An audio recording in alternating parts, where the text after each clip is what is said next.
iki sawah dhewean mesake. Ben bapak wae, tak turu wae aku. Alah lele. He Mas, panjenengan kuwi ngendika kalih ibu mboten basa to? Lah nyapa dayu sakarepku wae. Yo wis Mas sak karepmu. Kula mawon Bu sing ngilangi bapak teng saben.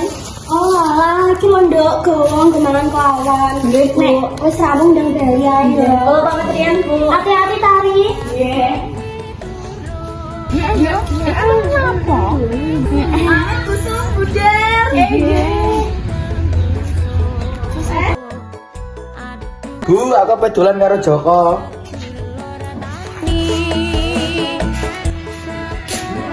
Alah, arep nandine le Budi ya Allah. Sayur Bu. Sayur Bu. Sayur isih seger kayak diriku.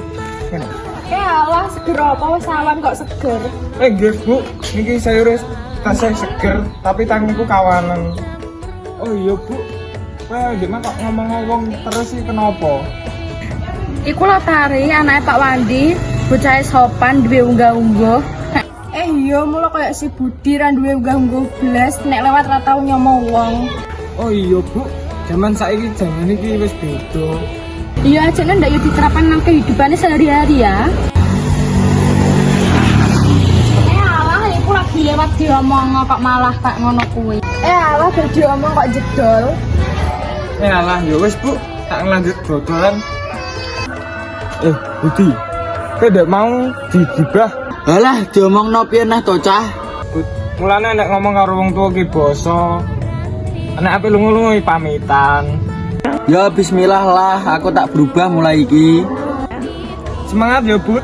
Ya wis aku tak bali sik dulu rumah. Oh iya, aku ya tak balik ah. Waalaikumsalam. Rene le, Bapak arep ngendika. Nggih, Pak. Bu, medal rumiyin. Nggih, Pak. Wes yo Le, aja ditutup-tutup ngono kuwi gak apik.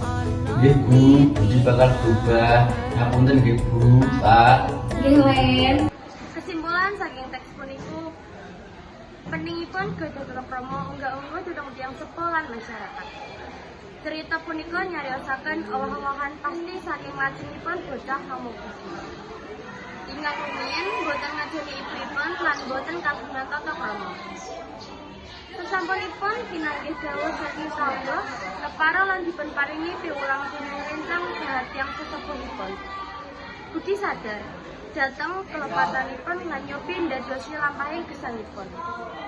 Menika ndadosaken bilih Budi pakarti ingkang saya punika sangat dipunajeni wonten ing gesang bermasyarakat.